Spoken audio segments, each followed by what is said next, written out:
അഴിഞ്ഞുപോയ campus ഓർമ്മകളെ വീണ്ടെടുക്കാൻ കലാപ്രദർശനം സംഘടിപ്പിച്ച് ഒരു കൂട്ടം യുവാക്കൾ. തൃശൂർ ഗവൺമെന്റ് ഫൈൻ ആർട്സ് കോളേജിലെ പൂർവ്വ വിദ്യാർത്ഥികളുടെ കൂട്ടായ്മയാണ് ലളിതകലാ അക്കാദമിയിൽ വർണ്ണസ്മൃതി എന്ന പേരിൽ കലാപ്രദർശനം സംഘടിപ്പിച്ചത്. വർഷങ്ങൾക്കിപ്പുറമുള്ള കലാലയ ജീവിതത്തിന്റെ ഓർമ്മ പുതുക്കൽ കൂടിയാണ് വർണ്ണസ്മൃതി എന്ന കലാപ്രദർശനം. ഫൈൻ ആർട്സ് കോളേജിലെ 1999 ബാച്ചിലെ പൂർവ്വ വിദ്യാർത്ഥികളുടെ നേതൃത്വത്തിലാണ് വൈവിധ്യമാർന്ന കലാസൃഷ്ടികൾ പ്രദർശിപ്പിച്ചിട്ടുള്ളത്.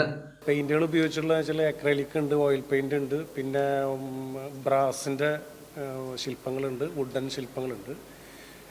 ഏതാണ്ട് കാസർഗോഡ് മുതൽ തിരുവനന്തപുരം പിന്നെ ലക്ഷദ്വീപിലെ ആൾക്കാർ എല്ലാവരും കൂടിയിട്ടുണ്ട്. എല്ലാവർക്കും കൂടെ ഒത്തുചേരാൻ പറ്റിയിട്ടില്ല, പക്ഷെ അവരുടെ ചിത്രങ്ങളും ഒക്കെ എത്തിയിട്ടുണ്ട്. ഏതാണ്ട് ഒരു 40ഓളം ചിത്രങ്ങളും പിന്നെ ഒരു 4 ശില്പങ്ങളൊക്കെ ആയിട്ട് ഇവിടെ നമ്മളൊരു പ്രദർശനം നടത്തിക്കൊണ്ടിരിക്കുകയാണ്.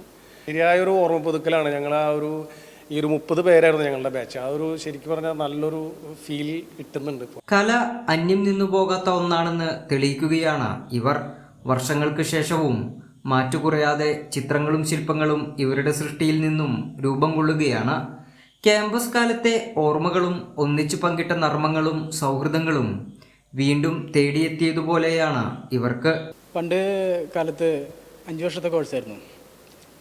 ഞങ്ങളുടെ ബാച്ചോട് കൂടിയിട്ടായിരുന്നു ഏകദേശം വലിയൊരു സമരത്തിൻ്റെ ഭാഗമായിട്ട് കുറേ പേർക്ക് ക്ലാസ് നഷ്ടപ്പെട്ട് അങ്ങനെ പോവുകയുണ്ടായി.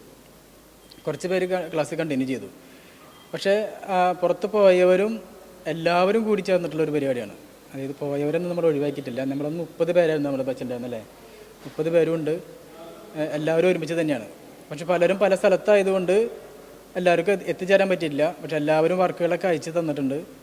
അപ്പോൾ അടുത്ത വർഷം കുറച്ചും കൂടി നല്ല രീതിയിൽ ചെയ്യാമെന്നാണ് ഉദ്ദേശിച്ചിട്ടുള്ളത്.